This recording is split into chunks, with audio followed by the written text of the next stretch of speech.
ফের হাসপাতালে অগ্নিকাণ্ড। মঙ্গলবার সকালে বিধাননগরের করুণাময়ীর কাছে আনন্দলোক হাসপাতালে আগুন লাগে। হাসপাতাল সূত্রে খবর, এদিন সকাল 10টা নাগাদ হাসপাতালের দোতলা থেকে প্রথমে ধোঁয়া বেরোতে দেখেন এক সাফাই কর্মী। রাস্তা থেকে আগুন এবং কালো ধোঁয়া দেখতে পান পথচারীরাও। ঘন কালো ধোঁয়ায় ঢাকতে থাকে চারপাশ। আতঙ্ক ছড়ায় রোগী এবং রোগী পরিজনদের মধ্যে। ওই সাফাই কর্মী সকলকে খবর দিলে দ্রুত প্রয়োজনীয় ব্যবস্থা নিতে শুরু করেন হাসপাতাল কর্তৃপক্ষ। খবর পেয়ে ঘটনাস্থলে পৌঁছায় দমকলের একটি ইঞ্জিন। দমকলের সঙ্গে স্থানীয়রাও আগুন নেভানোর কাজে হাত লাগান। ওই তলে থাকা রোগীদের দ্রুততার সঙ্গে বার করে আনার তোড়জোড় শুরু হতে থাকে। বেশ কিছুক্ষণের প্রচেষ্টায় দমকলের আরও 2টি ইঞ্জিন এসে আগুন নিয়ন্ত্রণে আনে।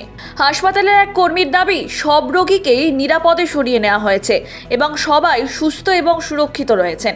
তবে দ্বিতীয় তলায় থাকা অপারেশন থিয়েটারের একাংশ ভস্মীভূত হয়ে গিয়েছে।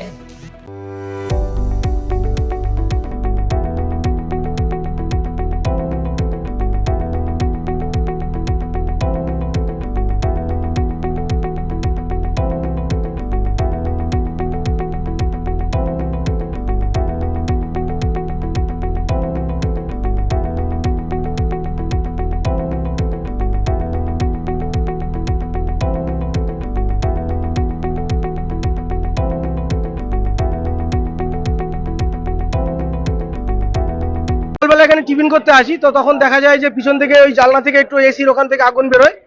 তো ওখান থেকে আগুন বেরোনোর পরেই মানে তখনই তৎপর হয়ে যায়। তখন তারপরে লাগার পরে এবার পিছন থেকে ধোঁয়া দেখা যায়। তো প্রথমে মনে হয়েছিল যে রান্না বান্নার ধোঁয়া, তারপর আস্তে আস্তে যে ভিতরে আগুনটা জ্বলার পরে এসি থেকে আগুনটা বেরোয়। তারপরে এই যারা স্টাফরা ছিলেন তারা তাদের মতো অ্যাম্বুলেন্স দিয়ে অন্যত্র সরিয়ে নিয়ে গেছেন। হাসপাতাল কর্তৃপক্ষ জানিয়েছে, ভর্তি থাকা রোগীদের দ্রুততার সঙ্গে সরিয়ে নেওয়া হয়েছে। তারা সকলে সুরক্ষিত রয়েছেন। হতাহতের কোনো খবর নেই। তবে দমকলের পরিষেবা নিয়ে ক্ষোভ উগরে দেওয়া হয়েছে। আমাদের 9:30টার সময় আমাদের একটা মাসি ওইখানে ঝাড় দিচ্ছিলেন ক্যাটল্যাবে ফার্স্ট ফ্লোরে। তো উনি দেখলেন ধোঁয়া বেরোচ্ছে, তো উনি সবাইকে অ্যালার্ট করে দিলেন। তো অ্যালার্ট করার সাথে সাথে আমাদের যে মেডিকেল প্যারামেডিকেল যে স্টাফরা আছে ওরা কুইক ডিসিশন নিলেন।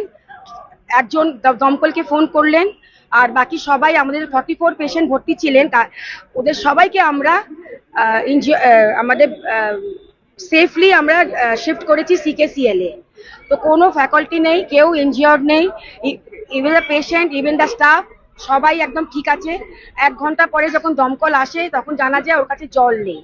এই 15 মিনিট আগে বাকি দুটো দমকল এসছে, কিন্তু তার আগে আগে ফায়ার একদম কন্ট্রোল হয়ে গেছিল। পেশেন্টরা সব সেফ আছে, পেশেন্ট সব CKCL এ আছে, আমাদের স্টাফ সব ঠিক আছে। কিভাবে আগুন লেগেছে তা পরিষ্কার নয়। পুলিশের একটি সূত্রে খবর, শর্ট সার্কিটের জেরে অগ্নিকাণ্ডের ঘটনা ঘটতে পারে। ঘটনায় তদন্ত করছে বিধাননগর পূর্ব থানার police. Bureau report, Hindustan news point.